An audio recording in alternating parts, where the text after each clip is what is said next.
요한일서 3장 7절 보겠습니다.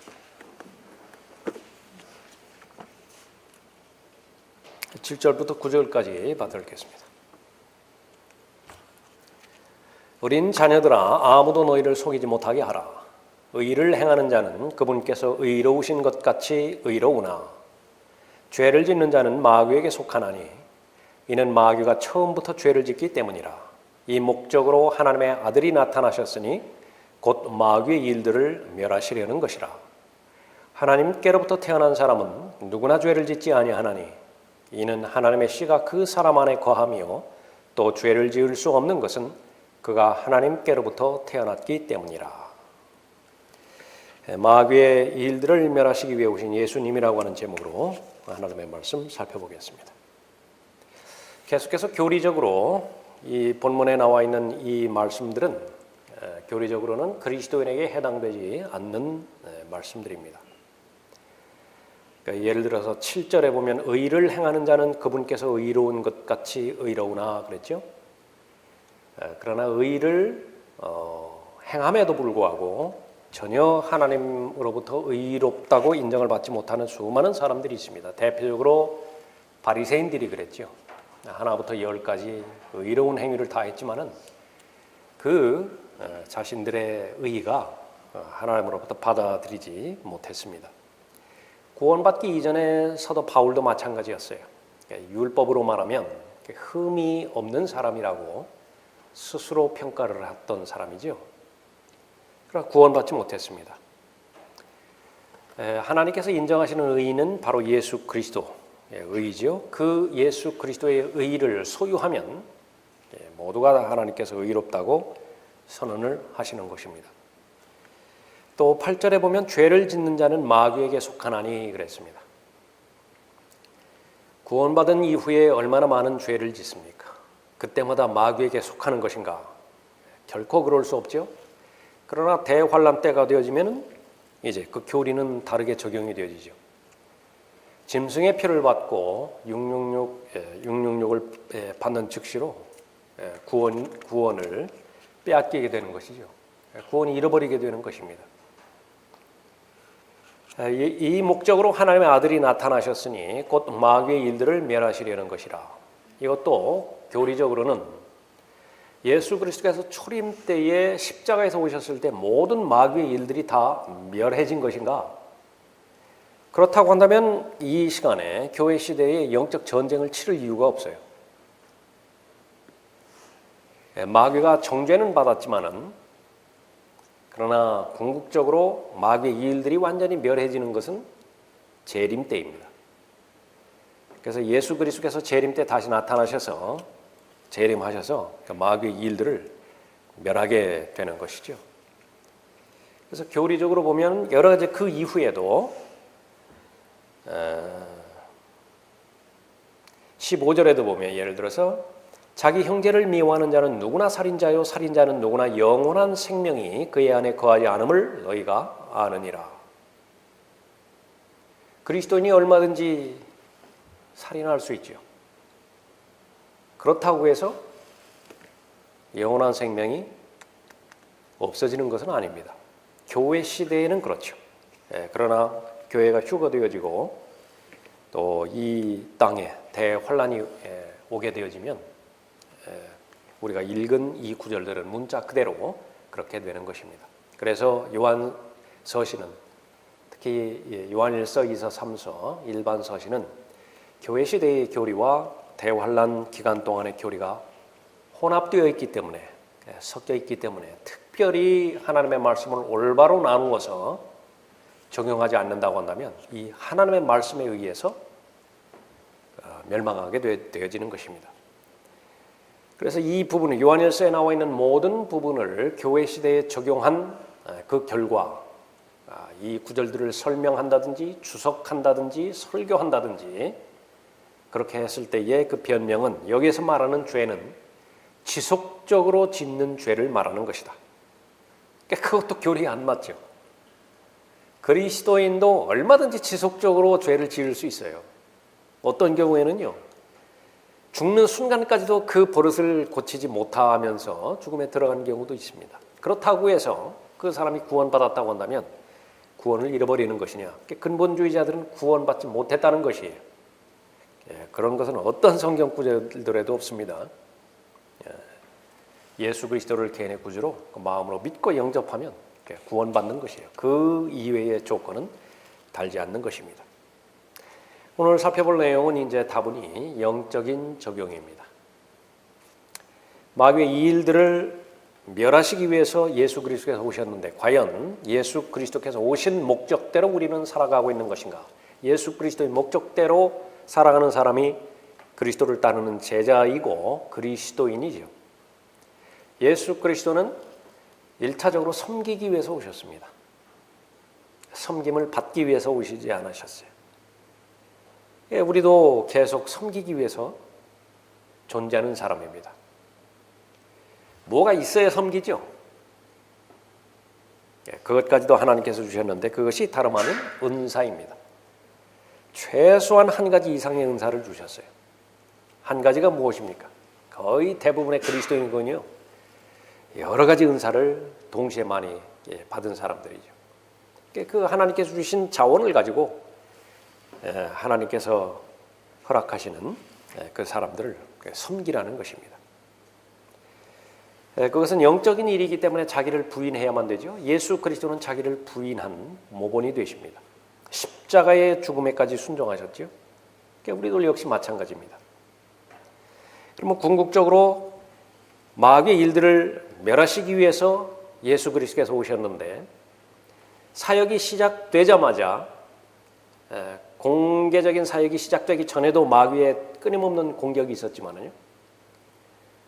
시작되자마자 마귀가 세 가지 시험을 대표로 해서 공격했죠.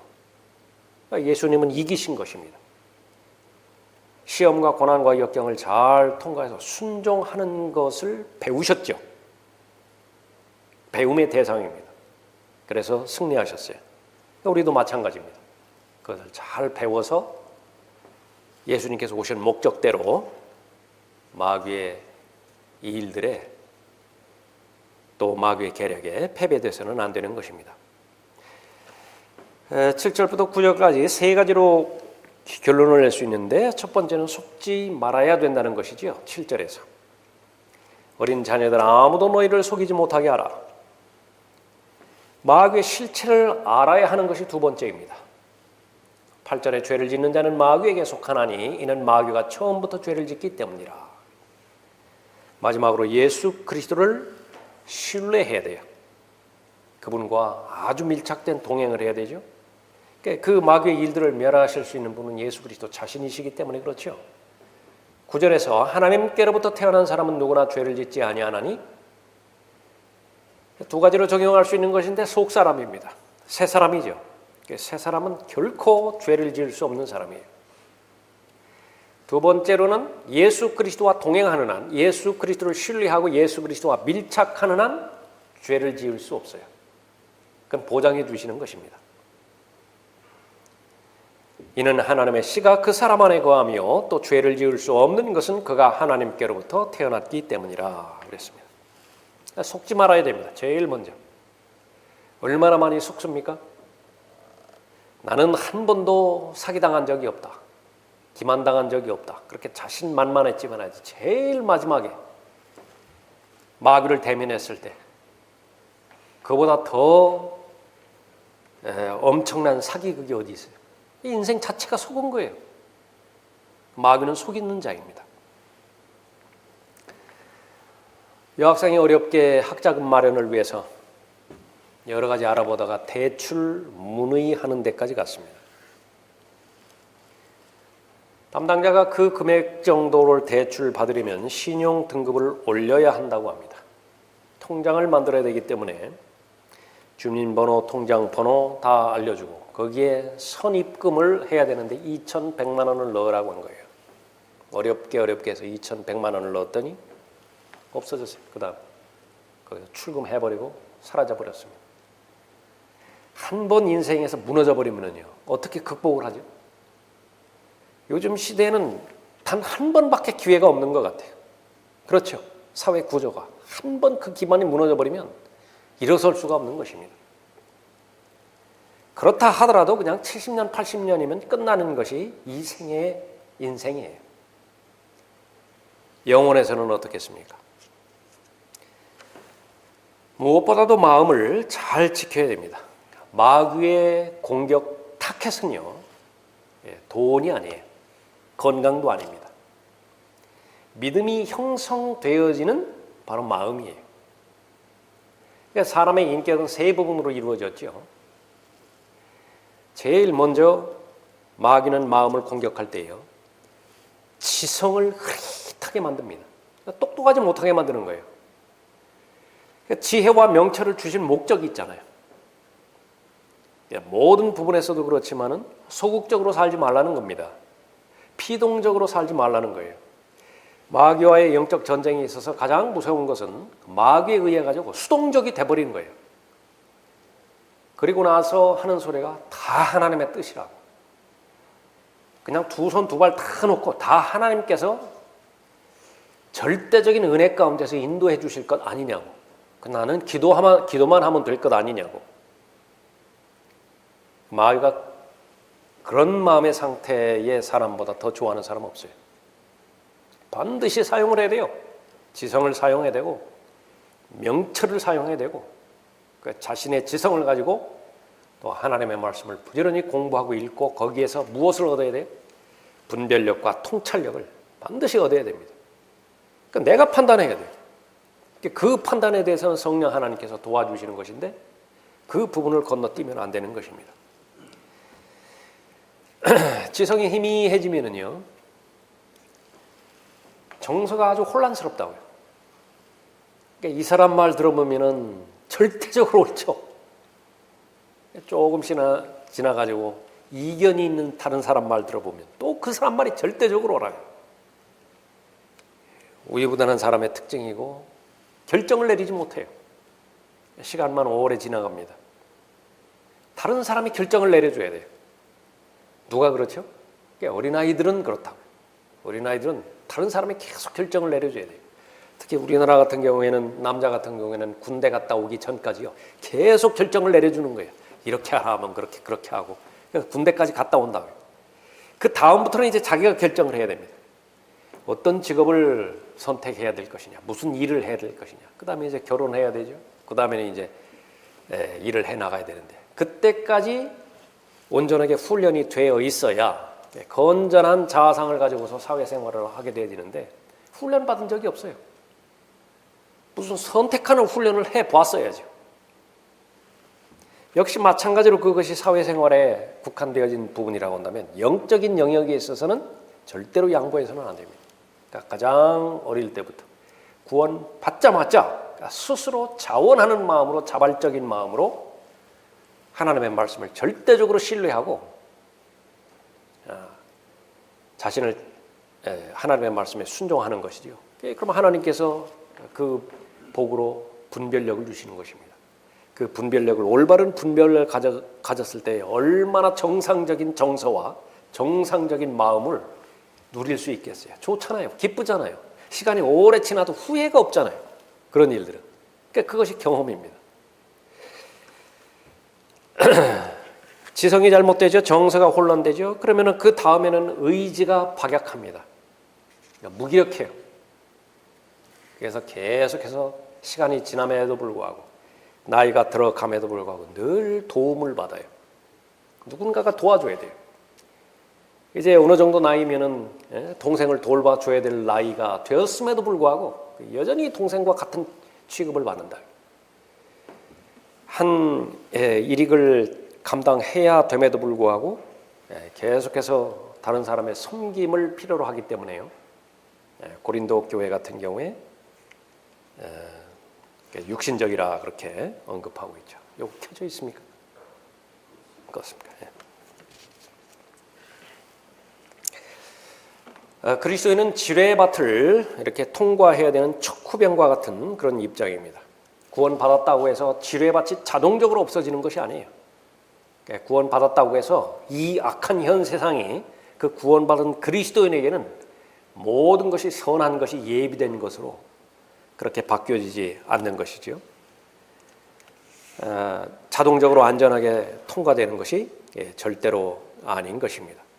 그래서 승리의 삶은 마귀의 일들을 멸하신 예수 그리스도의 뒤를 따라가는 그런 삶은 자동적으로 일어나는 것이 아니라 그것은 예수 그리스도께 순종할 때, 예수 그리스도께 밀착할 때 일어나는 것입니다. 속으면 안 돼요. 구원받은 다음에 모든 것을 하나님께서 은혜 가운데서 보호해 주실 것이라 속는 것입니다. 발전소에서 막중한 이 전기를 생산을 하죠. 공장이 돌아가는데 그 공장에 큰 기아들이 있습니다. 어떤 기아는요, 사람 키만한 기아 2가 있어요. 그게 맞물려 가지고 돌아가는 것이죠. 돌아가기 위해서는 전기가 연결이 돼야 됩니다. 그러니까 거기까지는 전입선까지 전기가 들어온 것은 분명한 사실인데 자동적으로 기계가 움직여지지는 않는 것이에요. 와치만 니 같은 사람은 그 부분에 있어서 모두 실족시켜버린 대표적인 부분이죠. 정상적인 그리스도의 삶이라고 하는 좋은 책을 쓰기도 했지만은요, 이 영적 전쟁에 있어서 어떻게 마귀를 이기는 부분에 대해서는 극히 소극적으로, 피동적으로, 심하게 말하면 그리스도인들의 정강의 뼈를 부러뜨려 버린 거예요. 그냥 주저앉혀 버렸다. 걷지도 못하게 만들고 그렇게 만들어 버린 거죠. 마귀를 이기려면 계속해서 속지 말아야 한다는 것을 살펴보고 있습니다. 마귀의 실체를 아는 것만큼 중요한 것도 없어요. 그러니까 예수 그리스도를 아는 것은 똑같은 말이 마귀를 안다라고 하는 말이에요. 지옥을 모르는 하늘나라, 그런 것은 아무 의미도 없습니다. 마귀를 모르는 하나님, 그것도 아무 의미도 없어요. 마귀의 일들에 속지 않으려면 마귀의 실체를 잘 알아야 되는 것입니다. 처음부터 죄를 짓는 자라고 본문에서 언급하고 있죠. 지극히 높으신 분처럼 되려고 하는 것입니다. 경계를 벗어나는 것이 죄의 제일 첫 번째 출발이 관역을 벗어나는 것이죠. 경계를 벗어나는 것이에요. 하나님의 보좌가 있다고요. 거기는 하나님만 앉으셔야 돼요. 그런데 자꾸 내가 앉으려고 하죠. 자기를 부인하지 않았을 때에 내 마음의 보좌가 하나밖에 없는데 주인은 둘이라고요. 예수 그리스도도 주인이고 나도 주인이고, 정상적으로 삶을 살아가기 위해서는 그 위계 질서가 바뀌어지면 안 됩니다. 항상 예수 그리스도를 주님으로 모시고 나는 주님의 종으로서 주시는 말씀의 명령에 순종할 때에 그보다 더 아름다운 관계가 없죠. 그것이 뒤바뀐 것은 바로 마귀 때문에 그런 것입니다. 참 탈자이죠. 경배받기를 원합니다. 수많은 자신의 경배자들을 소유하고 있죠. 자신의 교회도 있습니다. 자신의 성경도 있고 또 자신의 예배당도 있고 자신이 인정하는 음악도 있고요. CCM은 마귀적이에요. 그래서 세상 음악을, 세상 리듬을 교회 안으로 들고 와가지고 영 안에서 질서 있게 하나님 앞에 경배 드려야 됨에도 불구하고 온통 정서적으로 혼란을 일으켜버렸습니다. 마귀의 일들이 있죠. 마귀는 자신의 자녀가 있습니다. 하나님은 하나님의 자녀가 있고 마귀는 마귀의 자녀가 있어요. 자신의 세력들이 있습니다. 영적으로는 정사들이 있고 권세들이 있고 이 세상 어둠의 주관자들이 있고 높은 곳들에 있는 영적 악이 있어요. 그러니까 보이지 않는 영적 실체들입니다. 그 매개체들로서, 하수인들로서 이 세상의 풍조를 따르는 수많은 자연인은 물론이고 육신적인 그리스도인들이 그 휘화 세력이죠. 마귀의 영역은 어떻습니까? 셋째 하늘을 제외하고 모든 것이 다 자신의 영역이에요. 둘째 하늘, 우주 공간이죠. 그래서 그 우주 공간에는 악한 존재들이 있기 때문에 그쪽으로 올라가면은요, 악한 존재와 만나게 돼 있어요. 올라가면 안 돼요. 근데 자꾸 올라가려고 하죠. 자꾸 로켓 쏘아 올린다. 우리가 살고 있는 이 세상, 성경에서는 단호하게 언급하고 있습니다. 악한 현 세상이라 언급하고 있죠. 그 영역만 마귀가 통제하고 있는 것이냐? 제일 중요한 영역이 하나 남아있죠. 무엇입니까? 육신이에요. 마귀가 활동하고 있는 영역은 내 안에는 육신입니다.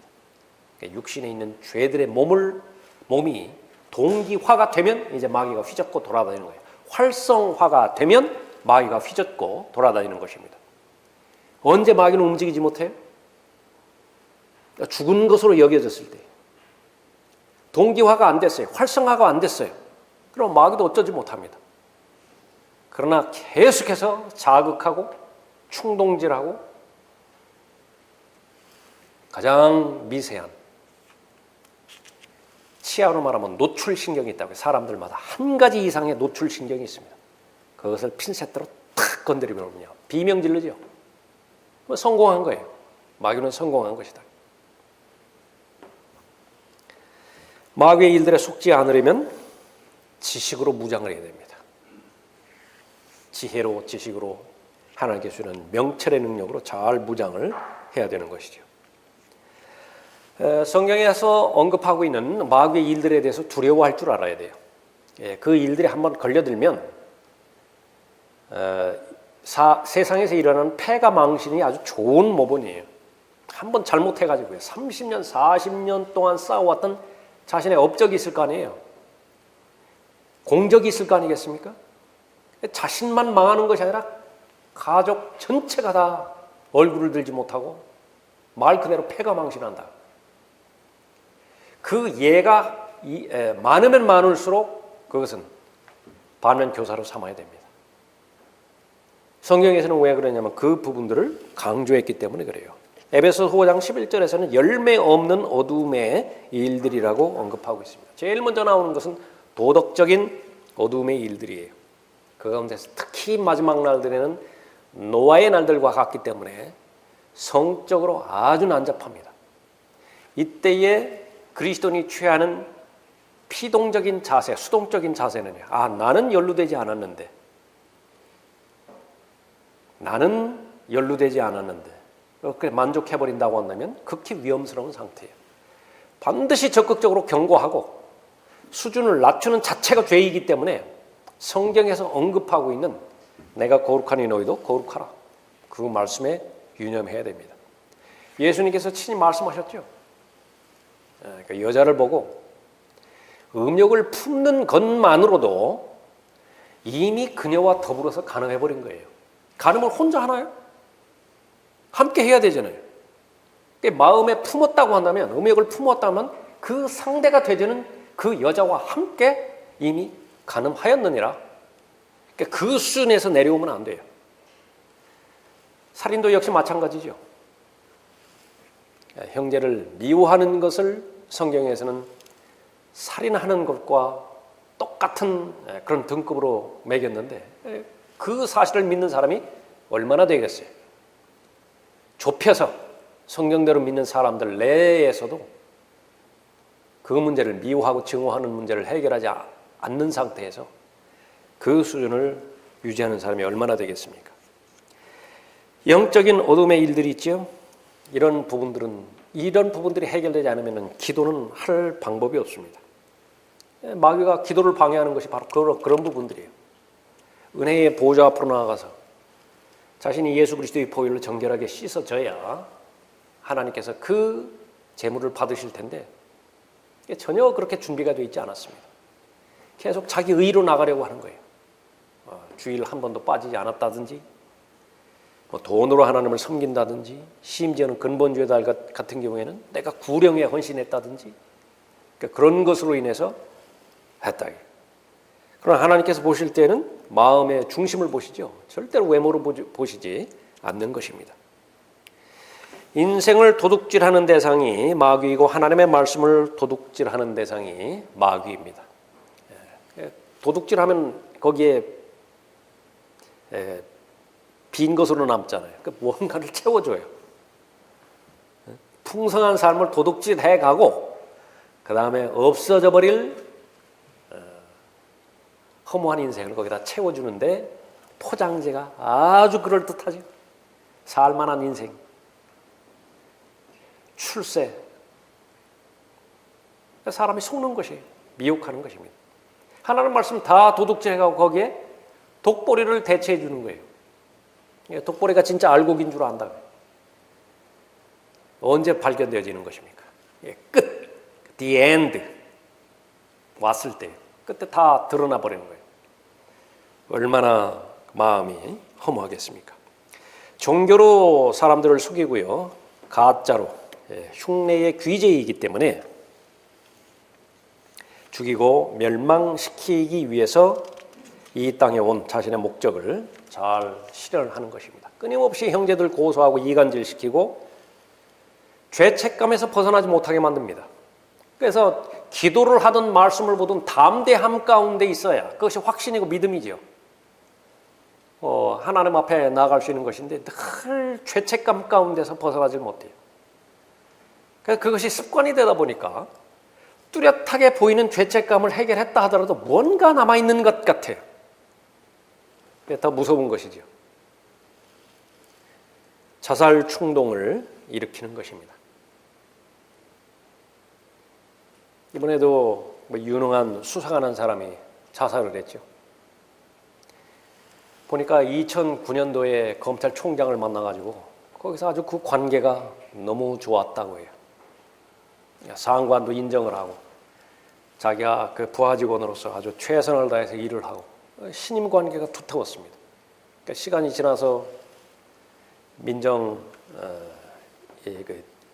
비서관 밑으로 또 파견이 되어가지고 거기서 또 근무를 했는데 거기서도 신실하게 근무했을 거 아니겠어요? 거기서도 인정을 받았어요. 근데 결과는 어떻게 됩니까? 이 검찰총장이라고 하는 사람하고 그 전에 민정 그 비서관하고 이제 충돌이 돼버렸어요. 본인이 참고인으로서 가서 모든 사실을 말해야 되는데 무엇을 말하든지 두 상관 가운데 하나는 실망을 시켜야 된다고요. 누구를 실망을 시켜야 될 것인가?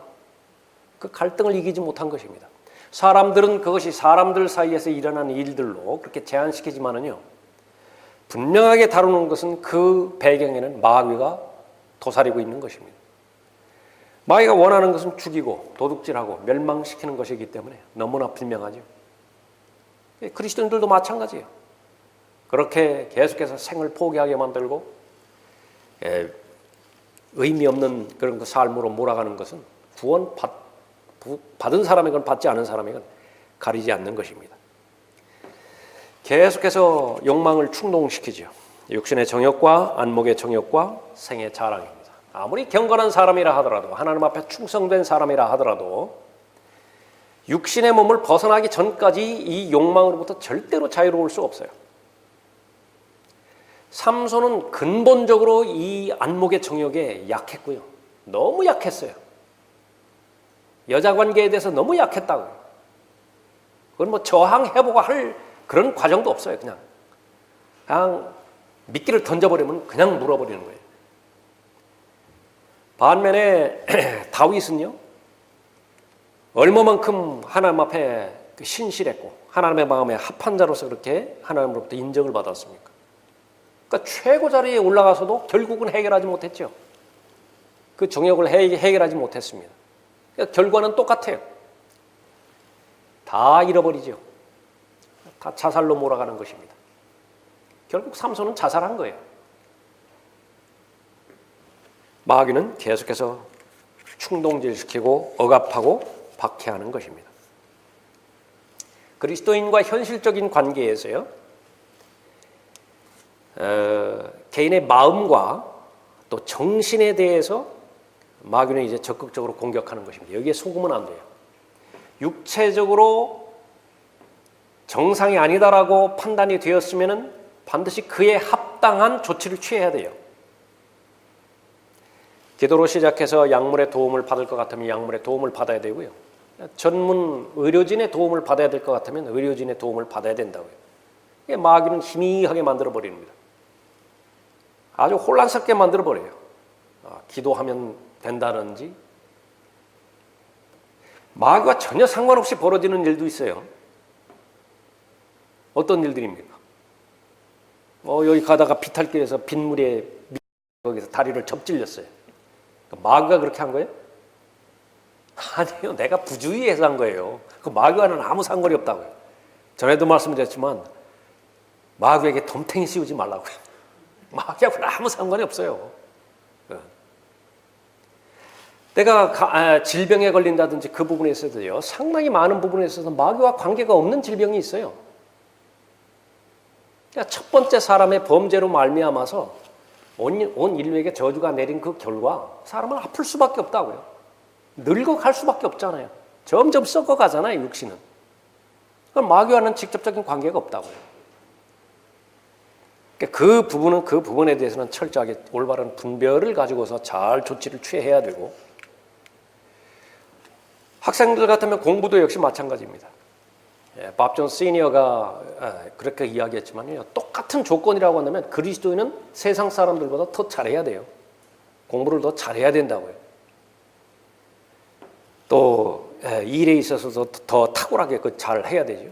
기도가 만능이 아니라고요. 기도만 하면 된다고, 은혜만 부르짖는다고 해서 다 한 것이 아니라고. 오히려 그리스도인들은 더 불리하죠. 왜냐하면 주일날 예배 드려야 되잖아요. 그 시간을 하나님 앞에 드려야 될 거 아니에요. 기도 모임 참여할 수 있다고 한다면 그 시간도 하나님 앞에 할애를 해야 될 거 아니에요. 그 절대적으로 물량이 줄어든다고요. 그러니까 그것을 잘 알고 또 현실적인 그 가운데서 일들을 잘 처리해 나가야 되는 것이지. 마귀가 주는 그 혼란스럽게 아무런 그 분별력도 없이 그렇게 해서 그냥 마냥 기도만 한다고 해서 그렇게 되는 것이 아니라, 마귀는 자존감을 무너뜨리기 위해서 모든 방법들을 다 동원하는 것입니다. 하나님께서 나를 어떻게 바라보시는 것이냐, 수치스럽게 바라보지 않으시죠. 창피해하지 않으시죠. 그게 진짜 나예요. 그것을 성경에는 나와 있지 않지만 그냥 표현으로 자존감, 그렇게 말할 수 있습니다. 나에 대해서 올바로 평가하는 것입니다. 근데 그 기준은 내 기준이 아니에요. 내가 나 스스로를 평가할 때 자기소개서 쓰지요. 자기 평가서. 이거 뭐라고 합니까? 예?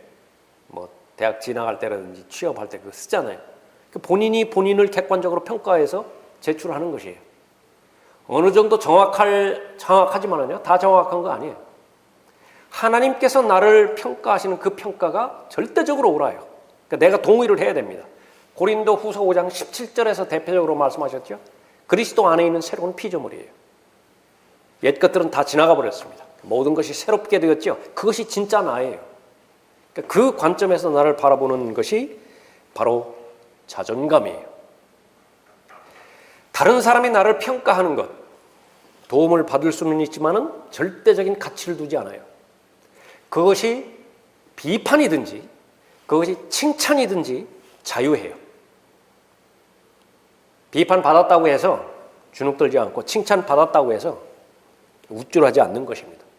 그러면 무엇을 가지고서 자기 자존감을 평가하는 것이냐고 합니다. 성숙된 사고와 참된 가치예요.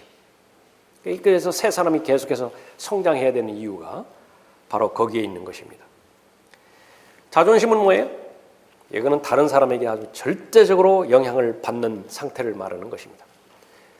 다른 사람이 싫은 소리를 했어요. 자존감 있는 사람의 반응과 자존심이 센 사람의 반응은 극과 극입니다. 자존심이 센 사람이 싫은 소리를 들었다. 그거 견디지 못해요. 잠 못 자요. 교회도 많죠. 빨리 어린아이 상태에서 벗어나라는 것입니다. 자기가 진 것 같아요. 지고는 못 사는 사람들이 있잖아요. 예외가 있는 사람이 어디 있어요? 졌는데 좋은 사람이 어디 있어요? 자기가 공격을 받는 것 같은 느낌이 굉장히 강하다고요. 공격을 받았으면 보복을 해야지, 보복을. 로마 시대 때는 그것이 정의였어요, 정의. 그러니까 내가 공격을 받았는데 내가 그걸 감수한다. 그러면 그처럼 약한 상태가 없다고 평가받는 그런 사회였습니다. 반면에 자존감이 높은 사람은 그것을 있는 그대로 받아들이죠. 다른 점은 무엇이냐면 모든 것을 건설적인 방향에서 취할 수 있는 역량이 있어요. 그 가운데서 사실이면은 내게로 받아들이고, 사실이 아닌 것은요, 고린도전서 2장의 영적인 사람에 대한 정의인 것처럼 모든 사람에 대해서 판단을 할 수 있지만요, 자기는 판단받지 않아요. 판단받지 않는다는 말은 무엇입니까? 모르고 하는 얘기예요. 모르고. 그렇다고 해서 그 사람을 무시한다는 얘기가 아니죠.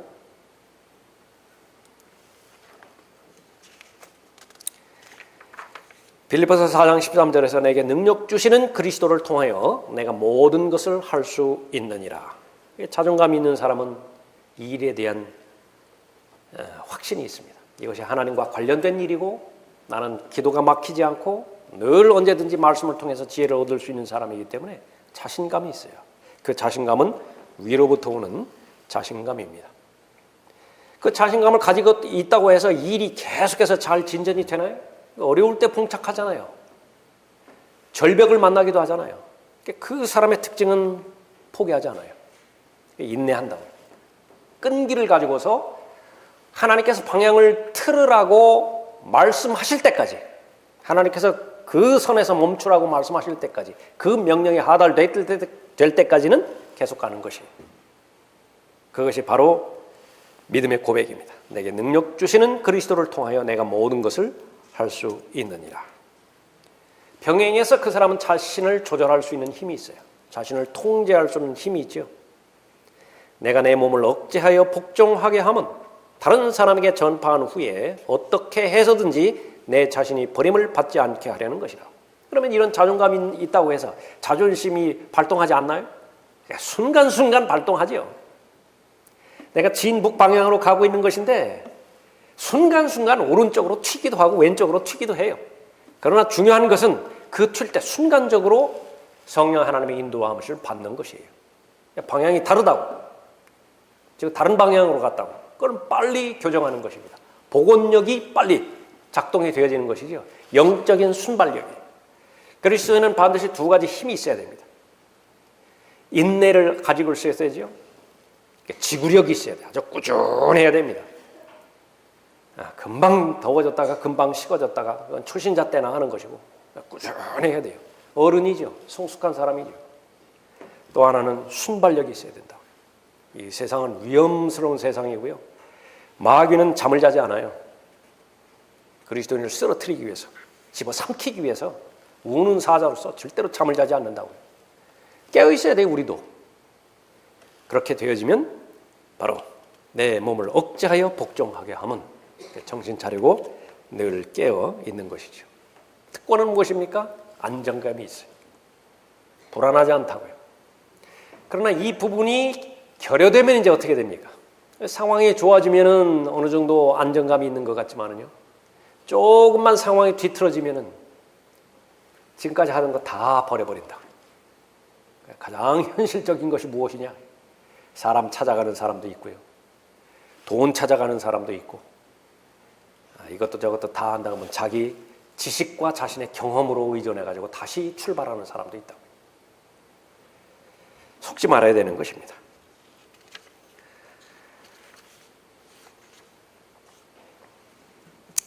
마귀는 생활과 환경을 공격해서 시련을 주고 역경을 주고 상황을 혼란스럽게 만들고 삶에 대한 계획을 세우지 못하게 해요. 무계획적으로 살아가게 만드는 것입니다. 캐세라 세라, 그 말이 있죠.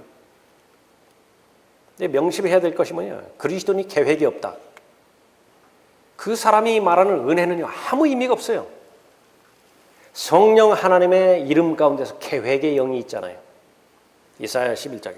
그 자신이 계획을 해야 돼요.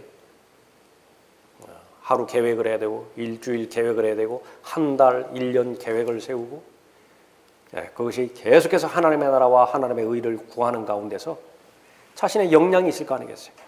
그러니까 그 부분을 가지고서 계속 하나님과 동행을 할 때에 마귀에게 속지 않습니다. 마귀는 그 사람에게 접근하는 데 한계를 가지고 있는 것이죠. 마귀가 제일 좋아하는 것은 무질서예요. 마귀가 제일 좋아하는 것은 낭비벽에서 벗어나지 못하게 만드는 것입니다. 유행에 민감하게 만드는 것이고 엔겔지수 높여버리는 것이에요. 영적인 엔겔지수를 말하는 거예요. 무엇입니까? 소비를 극대화시킨다. 그러니까 세상 풍조는 두 가지예요. 그러니까 하나는 소유고요. 소유하기 위해서 물불 안 가려요. 뭐 정의고 타협이고 무슨 우애고 그런 거 없어요. 그냥 소유하기만 하면 돼요. 그러니까 소유했을 때에 얼마만큼 만끽하느냐, 원하는 대로 소비하는 것이냐. 누가복음에서 나오는 부자처럼 먹고 마시자예요. 편히 쉬자, 편히 누리자. 그러니까 그게 다예요. 마귀가 계속해서 공격하는 것입니다. 한없이 게으르게 만들죠. 사람의 인생이 시간이 지나면서 세상에서 주는 평가대로 평가하게 만드는 것이. 세상에서는 기간을 정했잖아요. 몇 살 이후에는 정년 퇴임하기로. 그러니까 그것이 있어야 사회 구조가 유지되니까 그것은 뭐 필수적입니다. 영적인 영역에서의 정년 퇴직이 어디 있어요? 죽는 그날까지 신실하게 맡겨주신 일을 하다가 부르시는 그 순간이 바로 퇴임하는 순간이죠. 올라가는 것입니다. 두 종류가 있어요. 죽음을 통해서 원대복귀하든지 휴거를 통해서 원대복귀하든지. 남아프리카의 케냐 지역에서 의료 선교사로 두 자매가 갔다고요. 80대 두 자매인데 그 뚜껑 없는 그 트럭 있죠? 그 트럭 타고 가다가 거기서 사고로 해가지고 사망이 됐어요. 모든 사람들이 다 애통해합니다. 반면에 또 하나의 본을 보여주는 것이 부유한 연금 생활을 하면서 플로리다 해변가에서 신기한 조개를 주우면서 노후 여생을 보내는 두 부부예요. 누가 복받은 인생이죠? 그 말할 것도 없어요. 얼마나 편안하고 얼마나 안정되고 누구나가 다 부러워하는 거예요. 그런 노후를 보내기 위해서 젊을 때에 시간을 아끼고 열정을 다해서 그렇게 애쓰고 노력하는 거 아니겠어요? 그것이 목표라고요. 조개 줍는 거. 하나님 보시기에는 얼마나 극과 극이겠습니까? 결국은 올라가서 환영식이 벌어질 텐데요. 그 조금 전에 우리가 살펴봤던 그 80대 자매 선교사들. 죽는 그 순간까지 나이와는 상관없이 85세니이다. 누군가 말했죠. 이제 85세밖에 안 됐어요. 그렇게 하다가 천사들의 영접을 받는 그 경우 하나 하고 나머지 경우 그거는 두말할 그런 비교도 그렇게 되지 않는 것입니다. 예수 그리스도를 잘 알아가는 과정 가운데서 그것이 의미가 있기 위해서는 마귀가 얼마만큼 이 덫을 놓고 함정을 파놓고 속이기 위해서 또 기만하기 위해서 가진 계략을 잘 최선으로 준비하고 있는 것인가, 그것을 잘 알아야 되고요. 시간이 지나면 지날수록 이 시대는 특히 마귀의 공격 대상은요, 이 시대의 마지막 날들의 공격은 돈 가지고 공격하지 않아요. 라오디케아 교회는 이미 돈이 넘치는 교회라고요. 그러니까 돈으로 공격할 수 없어요. 무슨 은사라든지 이런 부분 가지고서 공격하는 데 한계가 있어요. 조금 전까지 살펴봤던 것처럼 철저하게 사람의 마음입니다. 하나님께서 주시는 정상적인 평가, 그리스도 안에 있는 새로운 피조물, 그 기준으로 계속해서 내 자신을 바라보고 정상적인 건강한 영적 상태를 계속해서 유지해 나감으로 인해서 모든 사람들로부터의 그것이 비평이었든지 그것이 칭찬이었든지 자유로울 수 있는 것이냐, 다른 사람과 비교로부터 자유로울 수 있는 것인가. 그렇게 될 때에 마귀의 일들을 멸망시키기 위해서 오신 예수 그리스도께서 오신 목적대로 살아가는 여러분이 되실 것입니다.